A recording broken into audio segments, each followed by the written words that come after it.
좋은 아침 성경 일독 캠페인 이 정도는 알고 가자. 자, 우리가 시편 100편을 넘어섰습니다. 그렇습니다. 와, 네. 진짜 오늘 이제 103편부터거든요. 네. 예. 언제 끝나나요? 주마등 같이 스쳐 지나가네요. 이제 네. 정말 성경 전체의 절반 가까이 이 116편이 딱 절반이거든요. 네. 절반 가까이 했다. 와, 정말 여러분 고생하셨습니다. 네. 아직 그러나 갈 길이 멀다는 거. 그렇죠. 네. 예. 오늘 이제 103편부터 107편까지입니다. 네. 시편이 전체 5권 중에서 오늘이 4권이 끝나요. 106편까지가 4권이고 네. 107편부터 이제 드디어 대망의 5권으로 들어가게 됩니다. 네. 103편부터 107편까지는요. 그런데 공통점이 있어요. 네.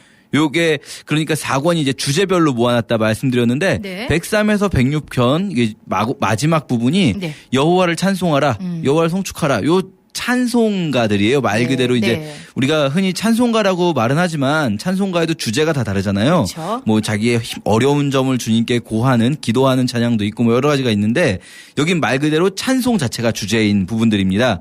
103편에서 106편까지 4권의 마지막 부분들이고 107편은 5권의 첫 번째 시인데 주제에는요. 요 아주 자연스럽게 이어지게 돼 있어요. 그러니까 이 5권의 구조를 처음 만든 사람이 그걸 생각했던 것 같아요. 이 4권의 뒷부분의 찬송들과 5권의 첫 번째 찬송이 아주 비슷하게. 그래서 오늘 103편부터 106편 그리고 107편 볼 건데 네. 먼저 이제 4권 뒷부분을 보면 103편부터 106편까지를 보면요. 주제는 다 여호와를 찬송하라예요. 그런데 이게 또 재밌게 시기순이랄까요? 이 쓰여진 시기는 아니고 네. 이 시가 배경으로 하고 있는 시기가 조금씩 있어요. 네. 그러니까 103편은 그냥 전반적으로 하나님께 찬송하라는 시라면 104편은 딱 창세기 1장을 배경으로 하고 있어요. 창조 사건. 예. 이 창조 사건들을 보면서 뭐 물이 넘어오지 못하게 하시고 이런 것들 있지 않습니까? 네. 땅과 바다를 가르시고 이런 것들을 통해서 하나님을 찬양하고요. 네. 그리고 105편은 아브라함에서부터 출애굽 전까지 이 출애굽의 앞부분까지입니다. 네. 출애굽 1번. 그래서 아브라함, 야곱, 이삭 야곱이죠. 아브라함, 이삭, 야곱 그리고 나중에 출애굽할 때 10가지 재앙을 내려주시고 뭐 이런 것들을 찬양하고요. 예. 106편에서는 출애굽 2번. 이번에는 그 광야 생활 중에서 하나님께 반역하고 막 땅이 벌려져서 삼키고 뭐 다단과 아비람 기억나십니까? 땅이 벌려져서 막 삼키고 그리고 또 이 사람들이 하나님께 반역하면서 이 바알의 부올의 바알이죠. 부올의 바알에게 제사하고 막 이런 것들 쭉 나오는 거죠. 그래서 요거는 이 시들이 원래 뭐 각자 있었을지라도 이 시를 편집하고 이렇게 딱 차례대로 엮은 사람은 요 시를 창세기에 나오는 사건의 순서대로 묶었구나라는 네. 걸 알 수 있습니다. 네. 저희가 오늘 볼 첫 번째 시인 103편부터 좀 보면요. 103편 1절 아주 저희가 잘 아는 이제 찬송의 가사죠. 내 영혼아 여호와를 송축하라. 내 속에 있는 것들아 다 그의 거룩한 이름을 송축하라. 사실 이건 이 시에만 나오는 건 아니고요. 네. 여러 번 나오는 문구입니다. 자기 권면이라고 해요. 자기 권면. 나에게 권면하는 거예요. 내 영혼아 이렇게 해라. 이 내 영혼아 여호와를 송축해라. 내 속에 있는 것들아. 이 참 번역을 내 속에 있는 것들아 아름답게 해놨는데 네. 사실은 이게 이제 케레브라는 단어의 복수형 이 단어가 성경에서 딱 요때만 쓰이거든요. 네. 내 속에 있는 것들 할 때. 네. 근데 요거는 정확히는 원래 내장들을 의미합니다. 내 오장육부야. 그렇죠. 그래서 주님을 찬양하라. 사실은 이거는 내 내장들아 이렇게 찬양하는데 좀 그렇군요. 번역이 아름답지가 않잖아요. 저는 내 속에서 내 영혼을 얘기하는 줄 그것도 알았어요. 의미하죠. 네. 그걸 이제 의미한다고 할 수 있는데 직접적으로 그냥 단어 자체는 네. 내 내장들아 여호와의 그의 거룩한 이름을 송축하라 내장들도 하면서 송축해야죠, 당연히. 그럼요. 네. 우리 속에 있는 모든 것들이 나의 모든 것이 주님을 송축하는 거죠. 그러면서 그분을 송축하는 그 이유가요. 그의 은택이 무엇이냐면 3절부터 보면 그가 내 모든 죄악을 사하셨다는 거예요. 요게 이제 이 103편에서 굉장히 중요한 주제인데요. 네. 103편은 시편으로서 그냥 단순히 하나님을 찬양하는 시이긴 하지만 사실 구약 전체의 핵심을 짚어주는 것 중에 하나예요. 예. 제가 이제 지난번에 어떤 말씀 드렸냐면 많은 분들이 오해하는 게 구약은 율법이고 그래서 구약은 법대로 처리하는 거고 죄 지었으면 그냥 벌 받는 거고 신약은 은혜다 이렇게 오해하시는데 그건 이제 해석자들의 신약 시대에도 예수님 시대에도 그렇게 해석을 했어요. 사람들이 구약을. 그러나 실제로는요. 구약도 은혜고 신약도 은혜예요. 그게 이제 103편에 잘 나오는데요. 주님이 우리 죄를 용서해 주셨어요. 그걸 어떻게 알 수 있냐면요. 아니 구약에서 보면 그렇게 많이 심판을 받잖아요. 네. 근데 어떻게 그거를 주님이 은혜를 내려주셨다라고 할 수 있습니까? 라고 묻는다면 네. 이렇게 말할 수 있어요. 10절에 우리의 죄를 따라 우리를 처벌하지는 않으셨다는 거예요. 우리의 죄악을 따라 그대로 갚진 않으셨어요. 왜냐하면 14절에 보면 이는 그가 우리의 체질을 아시며 우리가 단지 먼지뿐임을 기억하심이로다. 무슨 말이냐면요. 우리가 만약에 진짜 우리 죄악대로 우리 죄대로 심판을 받았으면요. 우리 정말 먼지같이 그냥 후 불면 흩어져서 살아남을 존재가 없죠. 그렇죠. 네. 우리의 체질을 아시며 우리가 먼지뿐임을 기억하셨다는 거는요. 우리가 너무 약하다는 걸 아신다는 거예요. 하나님이 우리의 벌을 우리가 다 받기에는 우리가 너무 약해요. 우리는 그 벌을 다 받기에는 견딜 수가 없어요. 우리의 이 몸이. 네. 그래서 죽을 수밖에 없어요. 그러니까 하나님이 그걸 아시기 때문에 이 구약을 통틀어서도 깨닫게 되는 건 뭐냐. 우리가 죄 지은 것만큼 받진 않는다는 거예요. 적당한 선에서 그렇죠. 하나님께서 받긴 받아요. 네.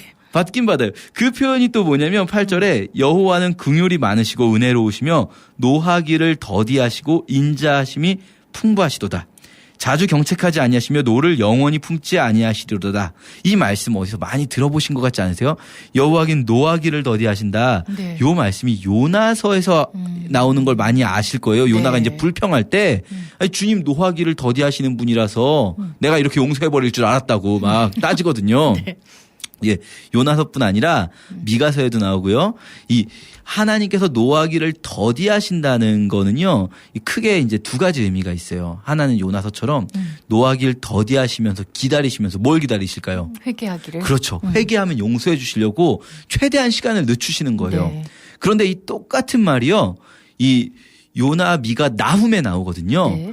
나훔에선 어떤 문맥으로 사용되냐면요. 노하기를 더디하신다는 게 더디하시지만 반드시 끝까지 회개하지 않는 자들은 반드시 심판하신다는 문맥으로 이 똑같은 말이 사용돼요. 예. 하나님은 긍휼이 크시고 노하기를 더디하시는 분이시기 때문에 기다려주세요. 그러나 그 진노가 반드시 끝까지 회개하지 않는 자에게 이루어집니다. 이거는요. 구약이든 신약이든 바뀌지 않아요. 그러니까 구약의 하나님과 신약의 하나님은 다른 분이 아니시거든요. 네. 그렇죠. 하나님의 성품은 변하지 않습니다. 그러나 핵심은 어디 있냐면요. 핵심은 인자하심이 풍부하시고 긍휼하시다, 은혜로우시다 여기에 있는 거죠. 핵심은 그러니까 그 노하기를 더디하시는 이유는요. 끝끝내 심판하시는 이유도 뭐냐면 그분의 인자하심 때문이에요. 헤세드, 사랑 때문인 거예요. 그러니까 기다리시는 건 용서하기 위함이고 끝끝내 심판하시는 이유는 다른 이들을 위한 거죠. 그들에게 압제당하는 자들을 위해서 그들에게 핍박받는 자들을 위해서 심판받아야 될 사람들은 분명히 존재한다라는 것이 구약과 신약의 공통적인 가르침입니다. 이 103편에서는 인자하심이 굉장히 많이 나오거든요. 헤세드. 네. 그 헤세드가 뭐냐면요. 이 103편이 말하는 하나님의 사실 이 헤세드라는 단어가 상당히 애매한 단어예요. 이 좋은 말 다 갖다 붙일 수 있는 단어거든요. 네. 그래서 우리 성경 번역하신 분들도 이 구약에 나온 헤세드를 뭐 인자라고도 번역했다가 인애라고도 번역했다가 뭐 때로는 은총, 때로는 뭐 사랑이라고 번역할 수도 있는 단어거든요. 네. 여러 가지로 번역할 수가 있어요. 좋은 말 다 있는 것 같은데 그 좋은 말이 다 있는 것 같다는 말은 그만큼 애매하다는 거거든요. 네. 103편에서는요. 딱 이렇게 정리해요. 13절에 아버지가 자식을 긍휼히 여김같이 여호와께서 자기를 경외하는 자를 긍휼히 여기신다. 이게 헤세드예요. 아버지가 자녀를 향해서 베푸는 그 헤세드. 그게 하나님이 가지고 계신 그 헤세드인 거죠. 그래서 우리는 정말 하나님이 건드리시면 바로 죽어버릴지도 몰라요. 그러나 네. 하나님 용서하십니다. 우리 103편 읽으면서 그걸 봤으면 좋겠고요. 네. 어쩌면 이 103편의 그 용서라는 그 개념이 이 104편부터 106편까지 쭉 이어지면서 깔려 있는 느낌이 들어요. 특히 네. 106편 같은 경우는요. 이 106편 전체가 하나님을 찬양하라고 하면서 내용을 보면 다 죄 지은 얘기들이에요. 무슨 하나님한테 반역하다가 막 뭐 모세와 아론을 질투하고 땅이 갈라져서 삼키고 불이 막 붙어가지고 죽고 막 다 그런 얘기거든요. 이게 막 음행하고 그래서 비느하스가 중재해서 간신히 살아나고 그리고 나서도 또 물가에서 여호와를 노하시게 하고 막 이런데 네. 결국은 이 모든 그 상황을 통해서 106편이 말하고 싶은 건 뭐냐면요. 그만큼 우리 조상들이 나쁜 짓 많이 했다가 아니라 그런 우리를 살려두셨다거든요. 헤세드인 거죠. 이제 이 103편이 말하자면 어떤 서론격의 역할을 하는 것 같아요. 104편 보면요. 104편에서는 이제 아까 말씀드렸듯이 창조 때의 이야기를 합니다. 그러면서 하나님을 꼭 이거 창조 이야기는 아닌데 이제 문구들이 창조의 기사, 그러니까 창세기 1장에 나오는 문구들과 유사한 문구들이 나오는 거죠. 하나님께서 이 물과 그리고 땅에 경계를 나누시고 물들이 함부로 못 들어오게 하시고 이거 어떤 이야기냐면요. 창세기 1장에서도 그렇게 나오는데 세상은 원래 이제 땅이 물 위에 물이 땅을 덮고 있었던 거죠. 그런데 땅이 물 위로 솟아올라서 육지가 되는데 그때 이제 중요한 게 뭐냐면 우리는 육지에만 살 수 있어요. 그렇죠? 물에는 못 살잖아요. 우리는. 그런데 물이 만약에 땅 위로 올라와 버리면 어떻게 됩니까? 홍수죠. 홍수. 네. 우리는 이제 죽는 거죠. 그러면. 그런데 하나님이 그 경계를 물이 못 넘어오게 막으셨다는 거예요. 그거를 이제 찬양하는 거죠. 그런 식으로 이 여러 가지 세상의 창조들을 보면서 하나님을 찬양하고요. 105편에서는요. 이 아브라함 때부터 시작해서 이스라엘 민족들에게 행하신 하나님의 선한 일을 찬양합니다. 106편하고는 반대라고 하시죠. 105편은 하나님께서 이스라엘 민족들을 향해 하신 선한 일, 106편에서는 이스라엘 민족이 하나님을 반역한 일, 그런데도 살려두셨다. 요건데요.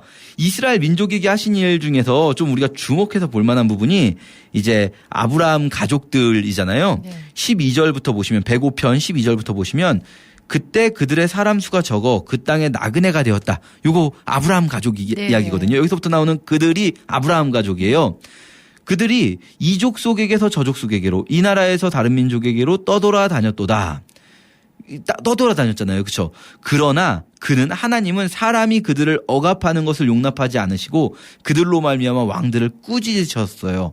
그래서 이르시기를 나의 기름 부음 받은 자를 손대지 말며 나의 선지자를 해하지 말라 하셨어요. 이건 정확히 아마도 아브라함 가족이 뭐 여기저기 헤매고 다닐 때 그때 기근이 들었을 때 블레셋 땅 쪽에 그러니까 창세기에선 사실 블레셋 땅은 아니고 그랄 땅이라고 나오는데요. 그러니까 아비멜렉이라는 왕이 있습니다. 그 사람과 있었던 일일 거예요. 사라를 뭐 이렇게 누이라고 속였다가 그 사건에서도 보시면 이 아브라함을 하나님이 나의 선지자라고 부르면서 너 걔 함부로 건드리지 마. 오히려 너 걔한테 기도받아. 이러시거든요. 네. 그러니까 이걸 우리에게 적용한다면 이 땅에서 우리가 사는 동안 우리가 이 땅에서 막 방황하는 것 같아 보일 수도 있고 뭐 힘들게 사는 것 같아 보일 수도 있지만 하나님은 우리를 통해서 세상 사람들에게 보여준다는 거예요. 우리를 통해서 왕들을 꾸짖으시는 거죠. 그렇지만 또 우리에게 좋은 얘기만 있는가 하면 16절에 보면 그가 또 그 땅에 기근이 들게 하사 그들이 의지하고 있는 양식을 다 끊으셨어요. 여기서 그들이 누구냐면 아브라함 가족이에요. 계속 그들은. 그러니까 그들이 아브라함 가족이 의지하고 있는 양식을 일부러 하나님이 끊어버렸어요. 왜요? 하나님만 의지하게 하시려고. 그런 이야기를 하시면서 요셉을 또 팔아버리셨어요. 이집트로. 그 얘기도 합니다. 17절 18절 왜 요셉의 18절에 그의 발은 착고를 차고 그의 몸은 쇠사슬에 매었다 이렇게 나오는데요. 왜 요셉이 이런 상황을 당했는가? 그것은 19절 그의 말씀이 그를 단련하셨도다 이렇게 나옵니다. 그러니까 말씀으로 단련하시기 위해서 요셉은 쇠고랑을 차고 감옥에 갇히기도 하고요. 이스라엘 가족은 먹을 게 없어가지고 막 뭐랄까요? 심한 기근에 시달리기도 해요. 왜요? 말씀으로 단련하시기 위해서. 그렇게 지금 이 시는 그 과거의 자신의 조상들의 역사를 해석하는 거죠. 그래서 우리가 오늘 이 105편, 106편 이렇게 쭉 보면서 우리 다 아는 이야기거든요. 사실 104편부터 해서 창세기 이야기들이거든요. 네. 어떤 식으로 우리 조상들의 역사를 이 시인이 해석하고 있는지 우리가 같이 보면서 우리의 삶도 이렇게 믿음의 눈으로 해석할 수 있는 우리의 어떤 믿음의 역량이 필요하겠구나 생각하면서 읽었으면 좋겠습니다. 네, 오늘 시편 103편부터 107편까지 읽으시고 읽었어요. 출석 체크 남겨주시기 바랍니다. 전사님 저는 내일 인사드릴게요. 고맙습니다. 감사합니다.